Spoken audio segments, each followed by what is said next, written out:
le llamé a este mensaje cambio de escenario, porque continuamente los escenarios de la vida se nos van moviendo, como en las obras de teatro, donde cambia la escenografía, donde de pronto cambian los actores. Bueno, acá no cambian tanto los actores, sino el escenario. Y el cambio de escenario en la vida es continuamente, no solo cuando tenemos 20 años, 30, 40, continuamente la vida está en movimiento y uno tiene que estar preparado para esos cambios, para redefinir las prioridades. Para decir, bueno, esta es una temporada para vivir de esta forma, después viene otra temporada diferente. Si uno no se adapta al cambio de escenario, cae en el ridículo. ¿Han visto ustedes a esos abuelitos que están con 3 pelos así, con un auto descapotable? Y hacen, y se le vuelan los 3 pelos de acá, y se escucha la música, y van los viejitos así, que yo estoy seguro que llegan con dolor de oído después a la casa. Pero ven ahí a ver qué pueden levantar en la calle, a ver a quién se encuentran. Lo único que levantan es basura del piso, porque ¿qué van a levantar a esa edad? Pero ahí están. Y uno dice, ¿no es demasiado tarde para ese auto deportivo? Cualquiera tiene derecho a comprarse lo que quiera. Pero a veces uno puede hacer el ridículo si no entiende que hubo un cambio de escenario, un cambio de prioridades, un cambio de gustos. Eso tiene que ocurrir con el común vivir. Aprender de que la vida es una plataforma giratoria, que siempre estamos en movimiento. Y la pregunta es, ¿estamos listos para ese cambio de escenario? Saúl era el hombre de Israel, el hombre del momento, de su época. Saúl tenía el que más seguidores tenía en el Instagram y en el Facebook de la época. Era una bendición para Israel. David lo admiró tanto que aun cuando el pecado socavó el propósito de Saúl, David seguía admirándolo por lo que él había sido. Pero Saúl tiene un problema, una tragedia, que es compartida por millones de personas hoy. No entendió que su escenario había cambiado. No supo decirle adiós a una temporada que se estaba yendo. Y cantaban las mujeres que danzaban, dice 1 Samuel 18:7. Y decían, Saúl tiene 1000 likes y David tiene 10.000 likes. Bueno, no dice eso. Saúl dio a sus 1000 y David a sus 10.000. Nada más que lo puse en contexto de redes sociales. Y se enojó Saúl en gran manera. Y le desagradó ese dicho. Y dijo, a David le asignan 10.000 y a mí nada más que miles de muertes. Pero a este tipo no le hace falta más que darle el reino. Y desde aquel día Saúl no miró con buenos ojos a David. Ahí empieza la caída de Saúl. Cuando él no entiende que tiene que decirle adiós a una temporada. Insisto con que Salomón divide la vida mínimo en 28 temporadas diferentes. Y si ustedes hacen un análisis exhaustivo, lo haremos juntos en algún momento, van a ver que las 28 temporadas las vivimos todos aquellos que hemos transitado mínimo 3 décadas o 4 décadas por esta tierra. Pasamos por esas 28 temporadas. Tiempo de reír, tiempo de llorar. Tiempo de plantar, tiempo de arrancar lo plantado, etcétera. 28 temporadas.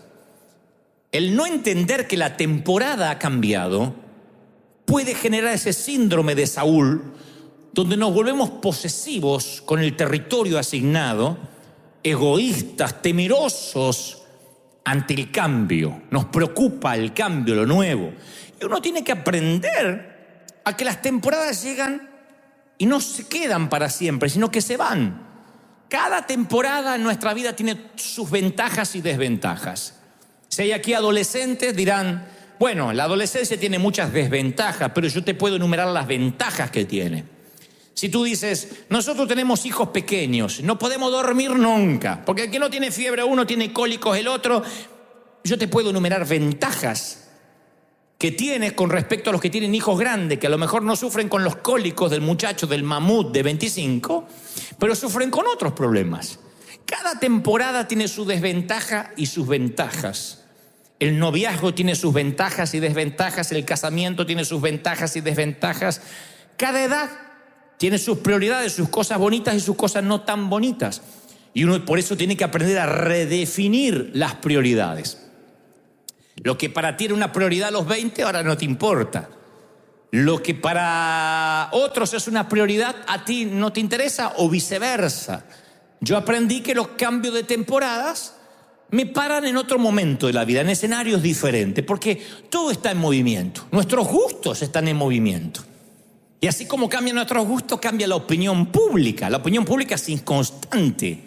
Y si nuestro gozo, nuestra vida va a estar regulada por la opinión ajena, vamos a ser pobres infelices, dependiendo de la aprobación o la desaprobación ajena. Y Saúl luchaba con la aprobación o la desaprobación de la gente, era un adicto a eso. Él estaba acostumbrado, a las alabanzas, a que la gente le diga cosas, le cantaran canciones. Era el primer, único rey de Israel. Y de pronto la gente empieza a vitorear a otro, a un muchacho que era su yerno, que era el que le había salvado el pellejo, que era el muchacho que enfrentó al gigante, de modo que Israel no se avergonzó, y mucho menos el Dios de los escuadrones de Israel. Pero él se pone celoso y nunca más pudo ver con buenos ojos a David a partir de una canción. A veces nuestro yo, nuestro egoísmo se empieza a comprometer cuando pasamos por la puerta de una temporada a la otra, de un escenario al otro. Y uno necesita ser mayordomo para administrar nuestros días de sol para cuando cambie la temporada y lleguen los días lluviosos. Porque la vida es eso, mis queridos. Es días de sol y días de lluvia. Días de reírse y días de llorar. Hay días de angustia y días de estar exultante. Hay días de celebración y días de llanto. Eso es la vida, esos son los días comunes, enlazados unos con otros que hacen el collar de una buena vida. Entonces, cuando uno no se prepara en los días de sol para los días de lluvia, uno no puede pasar de una temporada a la otra. Nos cambian el escenario y entonces nuestro mundo interior se nos desmorona. La gente, los cristianos por año no nos hemos preparado para lo que viene porque nos han dicho, Cristo viene pronto, no prepares nada. Ya el Señor viene en las nubes, nos vamos con Él. Si crees eso, como lo creo yo, te felicito. Vive de modo tal que Cristo pudiera venir ahora mismo. Pero trabaja y planifica como que no fuera a venir nunca. Esa es la manera que te encuentre trabajando, que te encuentre haciendo tu tarea en la viña.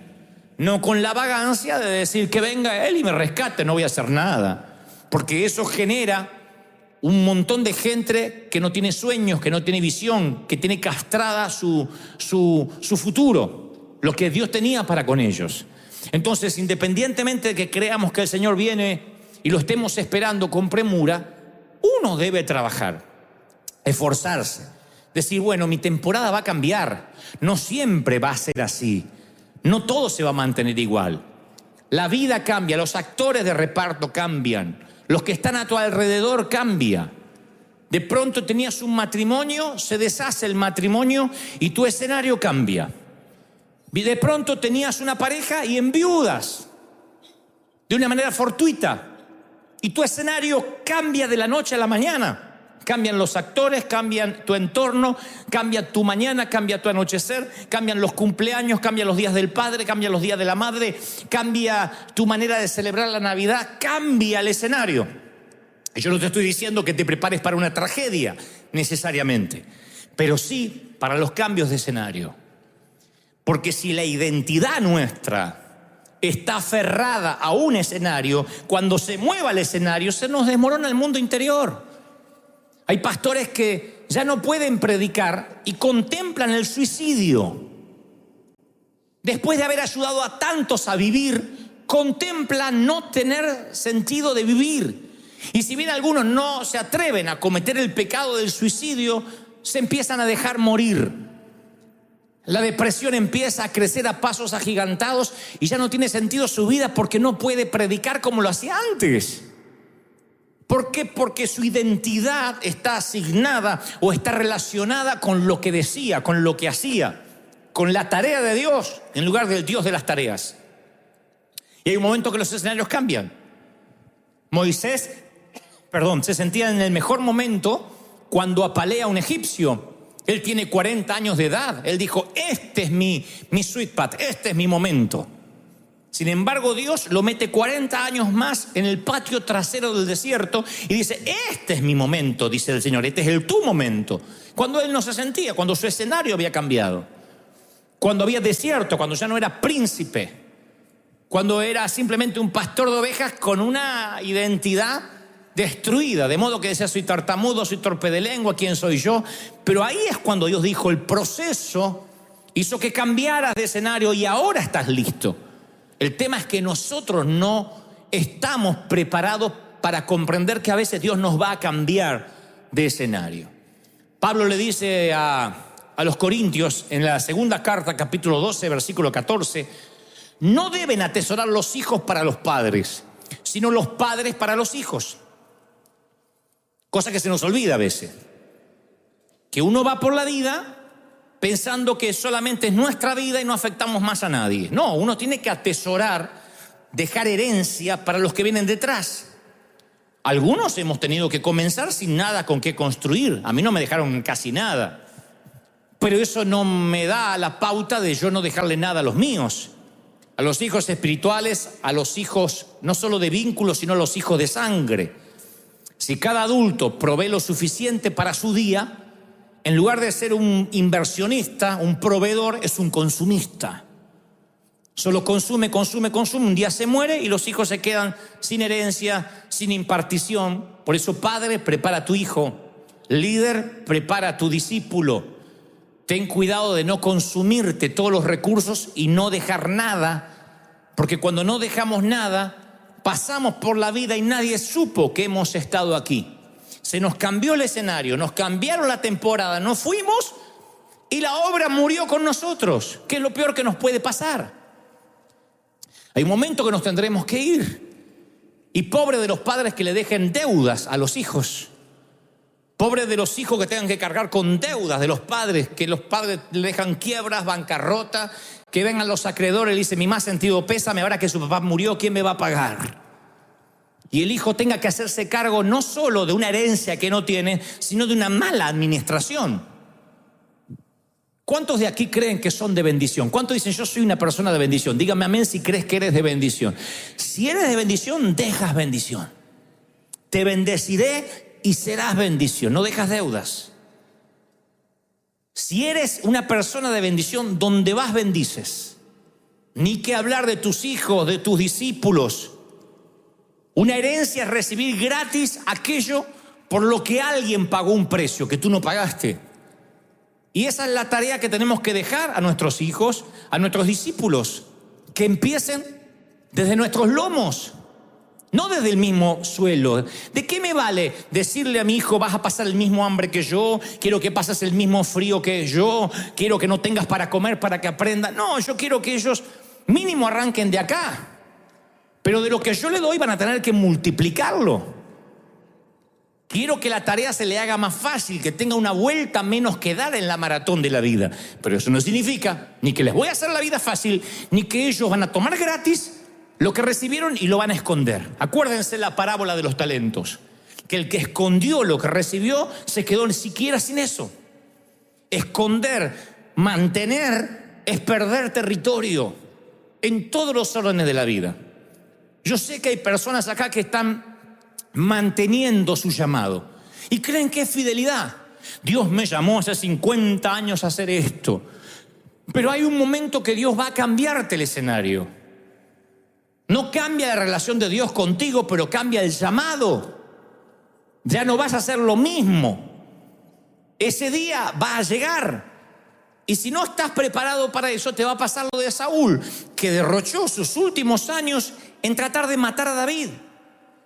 No podía entender que el gentío que bramaba por él, ahora gritaba por otro. Y al no entender el cambio de temporada, su mundo interior se desmoronó.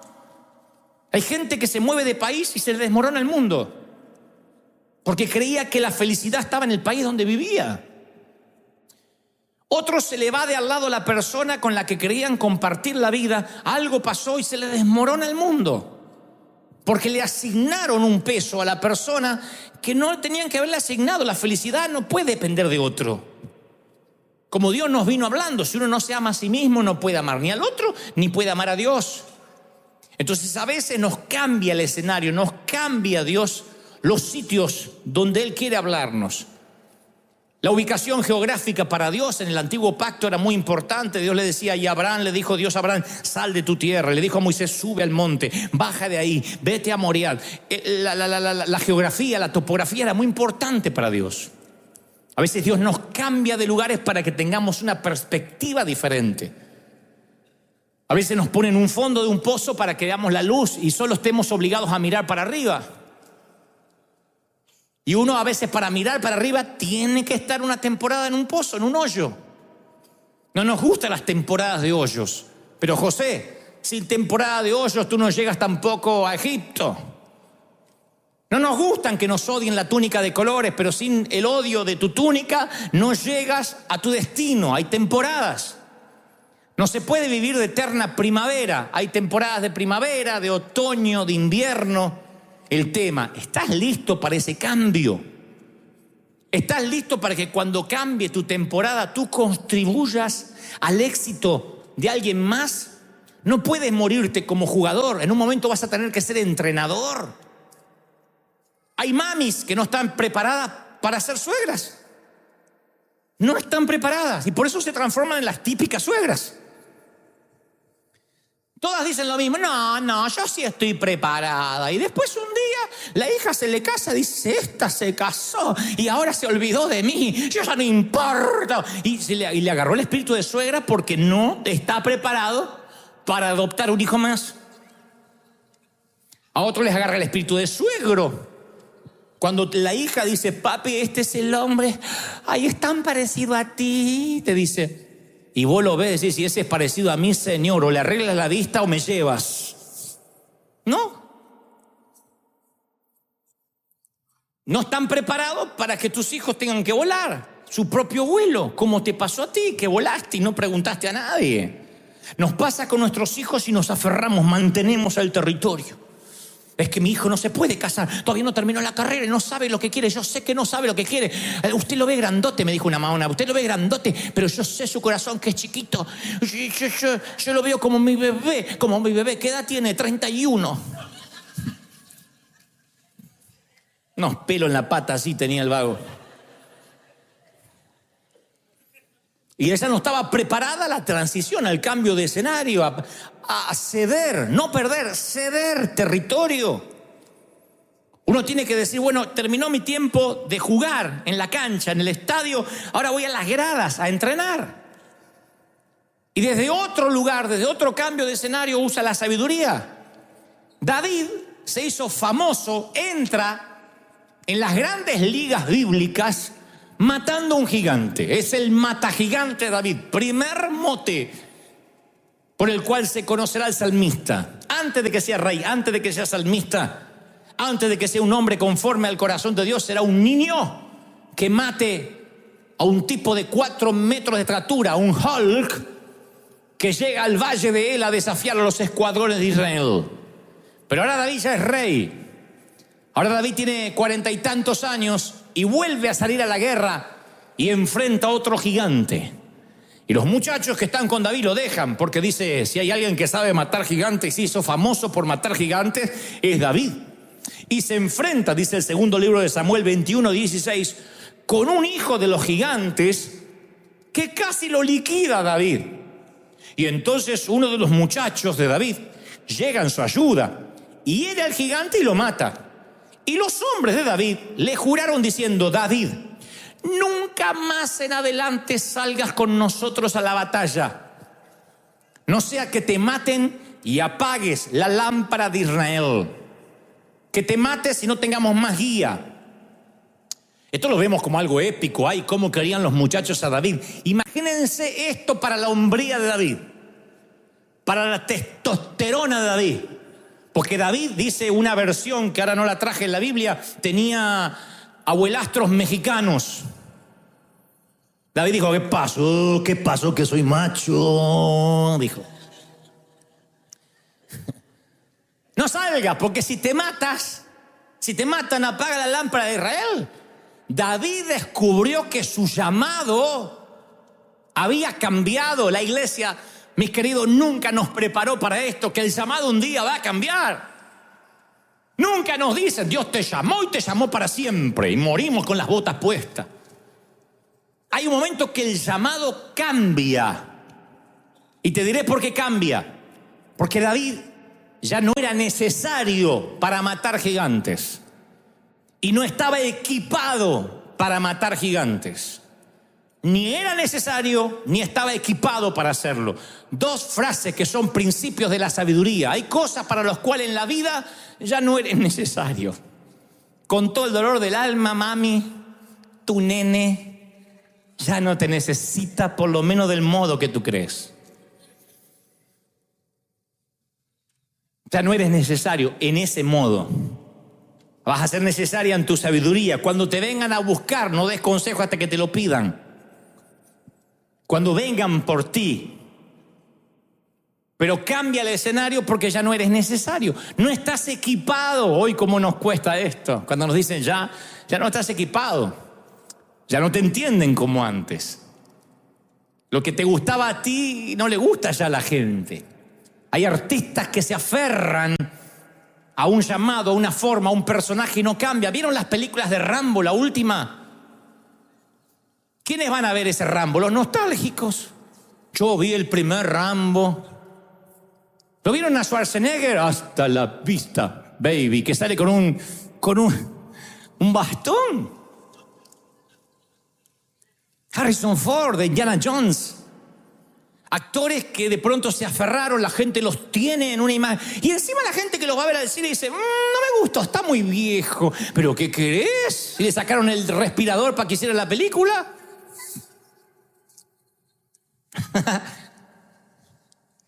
Cambio de temporada. El arma de David ya no era la espada, era la sabiduría. Era necesario, pero ahora como rey, no como guerrero. Qué feo cuando alguien que nunca agarró la espada quiere implementar su sabiduría. ¿No es cierto? Y qué feo cuando alguien que debería darnos sabiduría todavía se empeña en empuñar la espada. Ahí es cuando hacemos el ridículo. Yo tengo un grupo de gente muy cercana que les he dicho, cuando empieza a hacer el ridículo, ¿me avisan? Y uno me miró como diciendo, no vamos a saber eso nunca. Tú vives haciendo el ridículo. Define el ridículo para ti y te vamos a ayudar. Yo dije, tienes razón, cuando haga muy ridículo. Defínelo. Y ya ahí me sentí ofendido. Dije, estoy hablando cuando me orine.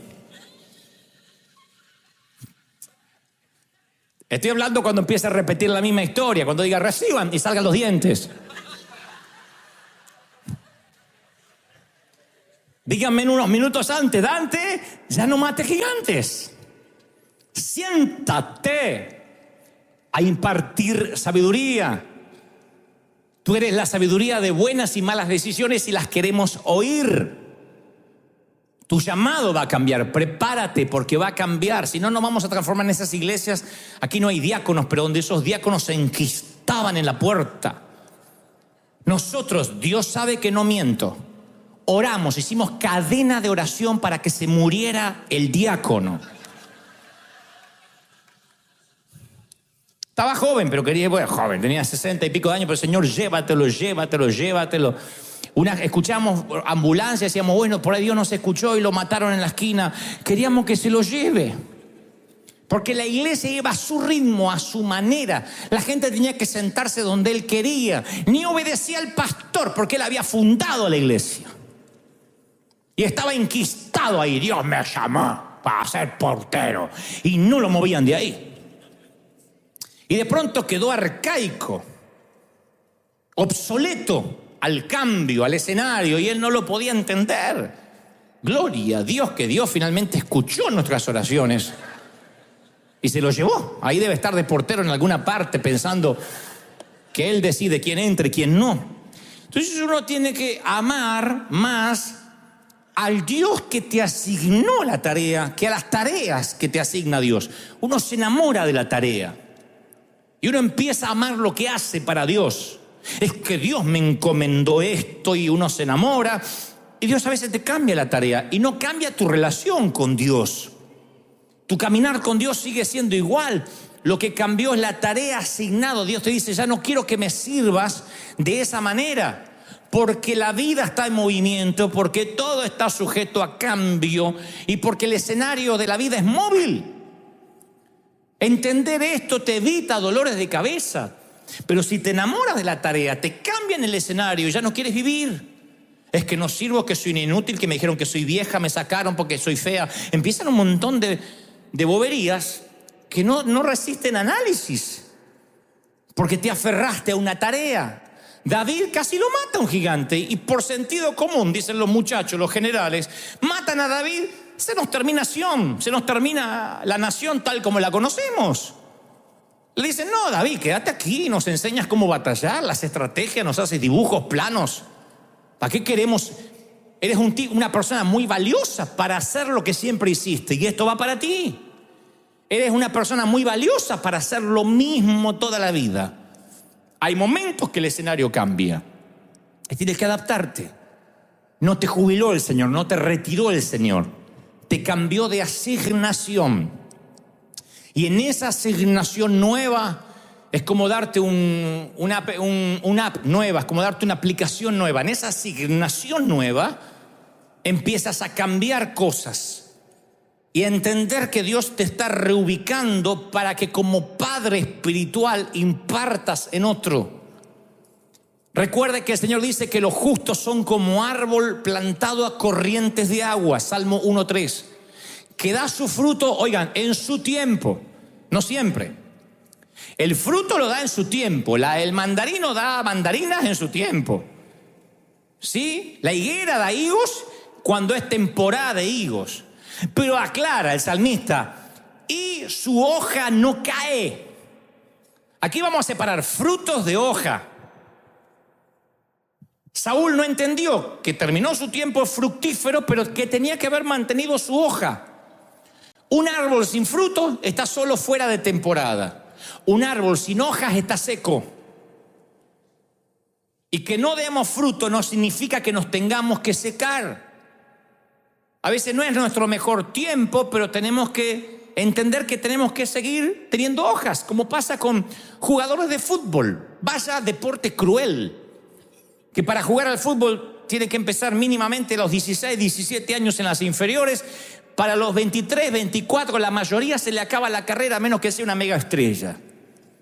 ¿Qué hace el jugador luego? Entrena, pone escuelas de fútbol, va de director técnico, ayuda, pertenece a un equipo técnico, entiende que ya no tiene frutos para que la gente lo vitoree cuando hace un gol, pero tiene hojas para que bajo su sombra puedan nacer frutos, aunque sea de otros árboles. Terminas produciendo a través de otras vidas.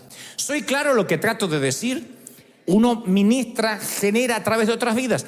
Si yo hubiese terminado de evangelista mis días, no hubiese nunca impartido lo que he podido impartir estos 10 años. Entonces cuando viene alguien y me dice, Dante, yo aprendí tal cosa y aprendí tal otra y me animé a tantas cosas porque escuché aquel mensaje, siento que cuando yo me haya ido, mi fruto, aunque sea de otro árbol, estará surgiendo porque alguien fue impactado e inspirado, porque alguien recibió la misma impartición y ahora está generándolo. El llamado cambia, los reflectores dejan de iluminarte, iluminan al otro, y así como la multitud y el aplauso se desvanece, hay que comprender que el alejamiento de la multitud no significa el alejamiento de Dios. Los papeles cambian, los trajes cambian, el escenario está sobre ruedas, pero Dios sigue manteniéndose fiel. Dios dice, ahora te quiero usar desde otro lugar, te quiero usar desde otro punto de vista, como no había sido usado antes. Por eso es necesario los mentores, los padres espirituales, y entender cuándo termina tu temporada de hijo y empieza tu temporada de padre. Algunos en la infancia no tuvieron un papá del cual aprender y necesitan espiritualmente asignarse un padre. David fue alguien abandonado por sus hermanos, por su papá. La Biblia no lo dice de manera explícita, pero cuando Samuel va a ungir a los hijos, le dice, llama a todos tus hijos, y Isaí no llama al menor.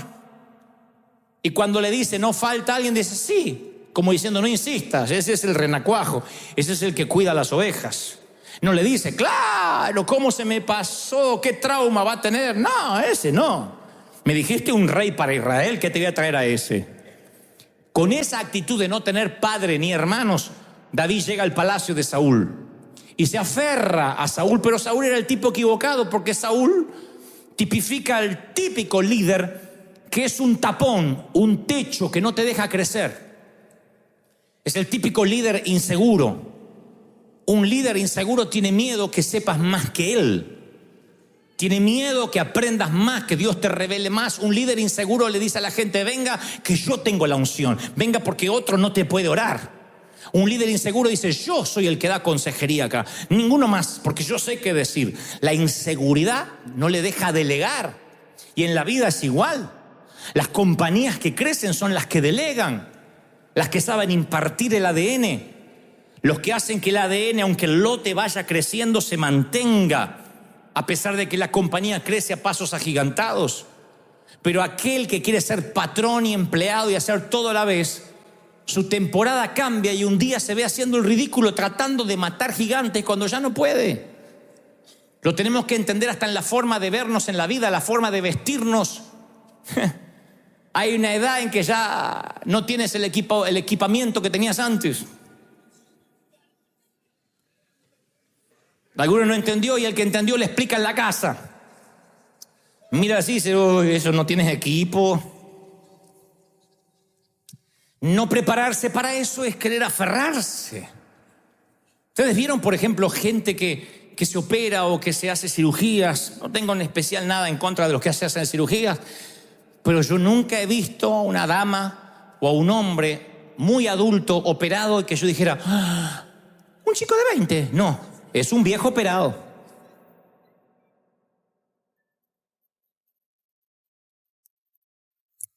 Ya. Hoy estamos tristes. ¿Por qué le queda la cara a Tortuga Ninja? Porque no entendió que su temporada pasó. Y esto no significa no cuidarse, no arreglarse, no acicalarse. Pero es ridículo cuando alguien se aferra y quiere representar. Yo siempre soy coqueto y hago bromas con la edad, pero no puedo yo querer representar que tengo 20. Porque cuando uno se aferra a una temporada, toda la gente ve el ridículo, que ya no mata gigantes, menos uno, que se empeña en mantener las botas y no entender que Dios cambió el escenario, que cambió el llamado. Elías va por donde está Eliseo trabajando con bueyes. Y acuérdense cuando le tira el manto que se hace una relación de pacto. Eliseo dice, tú vas a ser mi padre espiritual, me despido de mi familia y me voy contigo. Y empezó una relación de pacto entre los dos, de padre e hijo espiritual, y algo se despierta en Elías. Entonces yo voy a decirte esto que alguna vez comenté y lo volveré a repetir.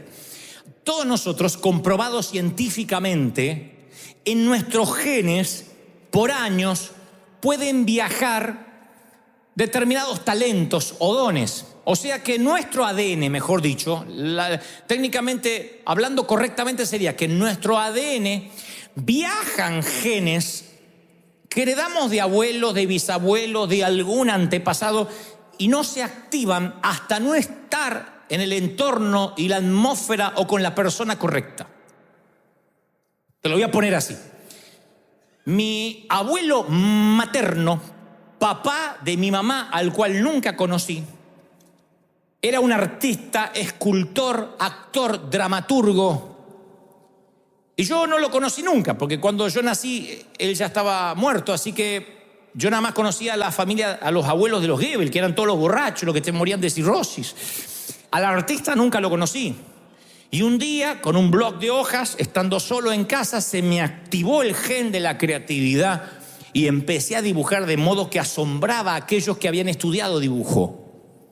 Si bien es un don divino, mamá siempre decía, eso está en tus genes. Papá era así, un escultor, un dibujante, un artista. Y cuando empecé a actuar frente al espejo decía, me haces acordar al abuelo.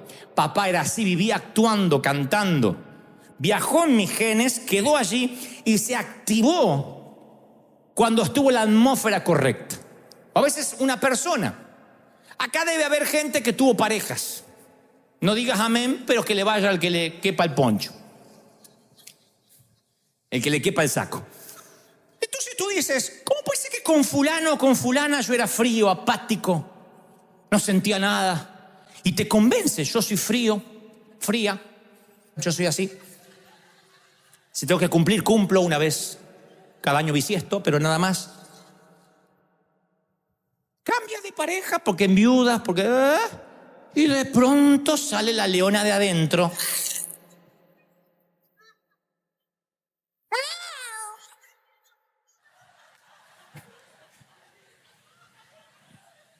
Y el otro no te cree. Epa, ¿qué pasó? No, me nació. Pero tú dices, ¿cómo? Claro, la persona no es qué, es con quién. La persona correcta despierta de pronto en ti cosas que antes no. La iglesia pasa lo mismo. Y vas a una iglesia y capaz que te dormía, el servicio no te terminaba más. Y ahora llegas a otra iglesia y dices, ¿ya terminó? ¿Qué cambió? El entorno, la gente, el escenario, los actores. Cuando cambia tu escenario, de pronto descubres genes que estaban allí sin activarse. Porque la palabra dice, la vida humana nace del hombre, Juan 3:6, mientras que la vida espiritual nace del espíritu. Entonces hay cosas que nacen cuando hay un ambiente de fe para activarse. Y hay padres espirituales que activan genes que estaban dormidos. Cuando llega un padre espiritual que activa genes, acá había gente que tenía la beta histriónica de ser artista. Y claro, se va a un entorno donde dice todos esos pecados, saca el Netflix, saca el otro, saca del mundo. Tú tienes un miedo y dices, no, me voy a estudiar teología o me voy a meter de veterinario porque nada más. Pero de pronto llegas donde hay un entorno, vamos a estudiar teatro y vamos a tomar las artes y si viene un artista, lo abrazamos. Tú dices, wow, y se encienden genes que estaban apagados o que estaban dormidos o adormecidos o anestesiados. ¿Tiene sentido lo que trato de decir, sí o no? El entorno, un padre espiritual activa como Elías activó en Eliseo. ¿Cómo se activa eso en ti? Bueno, Eliseo nos daba la pauta, él se puso a servir a Elías. Hay gente que quiere el manto, pero sin servir. Quiere los dones sin servir a quien tiene los dones. Nadie te podrá dar lo que no tiene. Y si Elías tiene lo que tú deseas, sírvelo. Porque en algún momento se irá de tu vida y ese manto caerá. Yo siempre admiraba a los predicadores y trataba de servirlos. Cuando hablo de servir, no hablo de servilismo, de correr con el café atrás o de lustrarle los zapatos. Hablo de hacerle la vida más fácil, de decir, a ver, yo salgo a pelear con los gigantes, tú dime cómo. Hablo de sentarme a sus pies y aprender. Hablo de ser discípulo, de ser enseñable, moldeable. Y cuando uno se deja moldear y aprende y está sirviendo, ahí es cuando cae el manto. Contaba en el servicio pasado que hace poco fui a la Argentina, me entrevisté con Ramón Ortega. Ramón Palito Ortega, famoso cantante de los años 60 de Argentina, que terminó siendo un gobernador de una de las provincias de mi país. Me reuní con él porque él fue el primero que fue a una de nuestras cruzadas. Le dije, Ramón, quiero que me cuentes algo de tu vida. Y me contó, yo vine de la provincia, o sea, de los ranchos, de los caseríos. Llegué a Buenos Aires a vender café en vasos de plástico. Y dije, si solo me pego a los que venden café, voy a envejecer vendiendo café. Con el mayor respeto que me merece este oficio, no lo estoy desmereciendo. Pero él decía, lo único que quiero es dejar de vender café para hacer otra cosa. Entonces no tengo que rodearme de un entorno solo de vendedores de café. Entonces usó el café para pararse en las puertas de los canales de televisión y decir, quiero un cafecito, quiero un cafecito. Y alguien muy famoso le dijo, pasa y sírvenos café. Y él pagaba los cafés gratis que regalaba, porque le tenía que pagar a quien lo contrataba. Así que cuando regalaba un café, lo ponía de su bolsillo y le daba a los locutores, a los actores. Y ahí se hizo parte conocida del ambiente, del entorno. Y un día falta alguien que toque la guitarra. Y uno de ellos le dice, ¿de casualidad tú no tocas la guitarra? Sí, y la tengo acá en la moto. Y trae la guitarra. A partir de ahí empieza a tocar la guitarra, empieza a actuar, empieza a cantar, disco de oro, de platino, millonario, graba películas, se transforma en una estrella y él me dice, todo se debe a que Dios me puso en el lugar indicado, a la hora oportuna. Yo le agrego a esto, todo se debe a que tú amabas ese manto y te pusiste a servir bajo ese manto, y cuando el manto cayó, tú estabas ahí. ¿Lo crees de verdad, sí o no? Entonces, ¿cómo quieres un manto sin servir? Sin estar ahí. Estate ahí porque un día ese manto va a caer. Miren, cada tanto yo creo que llega a nuestras vidas personas que nos pueden influenciar, personas que nos pueden cambiar. Llegan y son huéspedes, no se quedan para siempre. Son ángeles disfrazados. La palabra de Dios dice que a veces hospedamos ángeles sin saberlo. Y malinterpretando las escrituras, hay de los que piensan que un ángel necesitaría nuestro hospedaje. Yo quiero creer, o me inclino más por la teología, que hay personas que tienen asignaciones divinas como si fueran ángeles.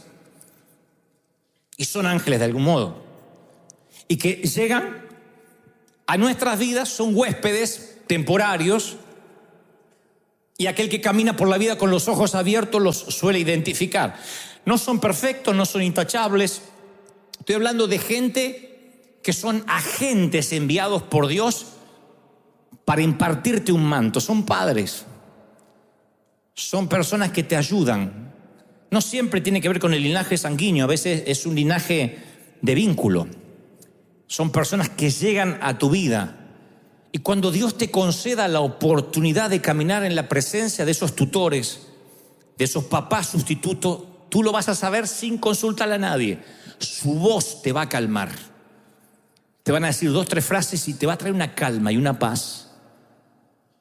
Su voz va a llevarte por delicados pastos, te va a tranquilizar. Cuando termines de hablar con esa persona, te vas a llenar de sueños, de expectativas. ¿Cómo lo sé? Porque yo siempre fui un buscador de oro. Tenía 17, 18 años y en lugar de irme con chicos de mi edad, yo me iba a sentar con los viejos. ¿Me puedo sentar acá? Cuando trabajaba en el seminario bíblico, yo me sentaba a desayunar y a almorzar con los profesores y los escuchaba. Omar Cabrera, tremendo hombre de Dios que partió a la presencia del Señor, él me dijo, tú solo mantén el norte, nunca te muevas. Y logras ser un hombre enfocado. Ay, mi viejo, van a caer 1000, van a caer a 10.000, tú sigue enfocado. Un día te van a empezar a criticar, van a decir eso no es de Dios, que no, tú sigue, así como esos caballitos que van en el surco, tú sigue, no me olvido más. Y un día se fue Omar, un día estos hombres se van y desaparecen como fue arrebatado Elías, y uno si no aprecia el momento, carpe diem, si uno no atrapa el momento, carpe diem, si uno no atrapa el momento, tú no puedes retener al hombre, el hombre se irá, lo único que puedes retener es el momento. Y aconteció que yendo ellos y hablando, un carro de fuego apartó a los dos, y Elías subió al cielo, y viéndolo Eliseo clamaba, Padre mío, carro de Israel, y su gente de a caballo, y nunca más le vio. Y tomó sus vestidos y los rompió en partes. Esto significa que hay un tiempo de partida para tu padre, para tu tutor. Y seas padre o seas hijo, tienes que dejar algo que el otro pueda tomar. A mí me alegra ser padre y me alegra ser hijo. Y mi paternidad y mi condición de hijo es por vínculo. Y me agrada haber tomado mantos que otros despreciaron. Y me agrada dejar legados que ni sé a dónde. Pero me encantará en otros árboles ver otros frutos y yo apenas conservaré las hojas. Me encantará ver frutos, ministerios que hacen cosas distintas que yo ya no puedo hacer. Me di cuenta que estoy obsoleto en algunas cosas. En otras sigo siendo un posmoderno, pero en otras soy un posviejo. Me doy cuenta que hay cosas que ya me llegan tarde. Música, maneras de predicar. Digo, nunca lo voy a poder hacer. Pero después me dicen, yo fui inspirado para hacer esto. Y digo, qué bueno, un fruto que desde mi rama nunca hubiese podido nacer. Pero lo inspiraron mis hojas. Lo inspiró que no me sequé. Entonces yo quiero que le digas a tus hijos, si eres papá, si eres mamá, lo que yo te voy a decir a ti. Camina detrás de mí y obsérvame de cerca, porque yo soy un tren en marcha que no se va a detener no voy a quedarme quieto nunca, por lo menos mientras tenga vitalidad, mientras mi cabeza funcione y coordine lo que estoy diciendo con mi boca, aquí estaré. Retén el momento, porque el hombre no puede ser retenido. Toma beneficio de lo que puedas aprender. Aprende más de mis errores que de mis aciertos. Dile, eso no lo voy a hacer. Cuando Dios me ponga allí no voy a equivocarme como Él, porque tú puedes aprender lo que no se debe hacer también. Y cuando venga mi carruaje y tú te quedes nada más que con el viento, toma lo que yo haya dejado atrás y por el amor de Dios multiplícalo. Seas hijo o seas padre, dile eso a tus hijos. Cuando yo me vaya, no permitas que entierren la unción conmigo. Qué triste que Eliseo fue enterrado con su unción. Qué triste que hubo un Gehazi que en lugar de una triple unción prefirió los tesoros de Naamán y estaba ungido Eliseo en sus huesos, de modo que cuando tiraron un muerto en su sepultura resucitó. Lo contamos como un milagro, para mí es casi un fracaso. ¿Pero de qué sirve la unción en un muerto o en huesos? No permitas que la unción se vaya contigo. Deja una herencia, deja algo que tus hijos puedan seguir. Deja un patrón de vida, un patrón de comunicación, algo que sea claro. Y claro que somos falibles, y claro que tenemos errores. Pero un día nos vamos a ir y seremos nada más un eco, una voz, alguien que estuvo, una sombra. Y la obra va a continuar si Cristo no viene antes. Y nos van a recordar del avivamiento de la calle Broadway. Nos van a recordar como aquellos hispanos que de la nada surgieron, pero habremos sido historia. Tú y yo algún día estaremos en una fotografía vieja. Tú y yo estaremos tal vez no en una foto en blanco y negro, pero sí en una foto que algunos recuerden y dirán, ¡uy, mirá! La mayoría están todos muertos. ¡Uy, mirá, tenía pelo! ¡Ay, acá me acuerdo, no tenía panza! Todos esos días van a llegar. Algún día alguien nos mirará, se meterá en nuestro álbum de fotografías y habremos sido un recuerdo. Habremos sido esos viejos que mirábamos cuando chicos. Y esa no va a ser la tragedia, porque al cabo esa era la regla de la vida, ¿no? Nos íbamos, desde que llegamos nos estamos yendo. Nadie puede decir que el tiempo fue un gran timador, que te prometieron una eternidad de este lado del sol y no te la dieron. Vamos, desde el vientre materno hasta el sepulcro sabe que todos los días te estás muriendo un poco. Así que esas son las reglas de la vida. Eso no debería sorprenderte. Lo que debería sorprenderte hasta casi el borde del pánico es no dejar un legado, no dejar una huella. ¿Qué es una huella? Que tus hijos no tengan que ir, diré casi algo que roza la herejía, pero Dios sabe con qué corazón lo digo. Que tus hijos no necesariamente tengan que ir a ver qué dice la doctrina, qué dice la palabra respecto a una decisión. Y que alguien lo confunda, le diga esto y lo otro, que no tengan que ir a la Biblia para tomar una decisión, sino que digan, ¿qué haría el viejo? ¿Qué hubiese hecho mamá? Y al hacer y repetir lo que tú hubieses hecho, hacer la voluntad de Dios. Dijo Pablo, tienen problemas para imitar a Cristo, imítenme a mí. Y por consecuencia van a imitar al Señor. Es un efecto dominó. Me fascina que mis hijos digan, ¿qué haría el viejo? ¿Mi papá cómo actuaría? ¿Se acobardaría o iría enfrente en fe? ¿Qué haría mi papá? Me fascina cuando mis hijos más grandes se dan cuenta y me dice, viejo, voy a hacer las cosas sin plata. Le digo, toda la vida. Y me dice, pero ¿cómo te animaste? Porque yo tengo la edad que vos tenías cuando empezaste sin dinero. Le digo, sí. Y me agrada que ellos habrán visto la fe, no como una historia. Ellos dirán, mi papá, yo lo vi. Mi viejo nació de un papá que casi no lo abrazaba, de una mamá enferma de cáncer. Tenía todos los números para que la vida le fuera mal y sin embargo se resarció. El Espíritu Santo lo hizo nueva criatura, nació de vuelta y que eso lo ayude a crecer. Alguien tiene que decir amén. ¿Tú lo crees? ¿De verdad que lo crees? Vamos, ponte de pie.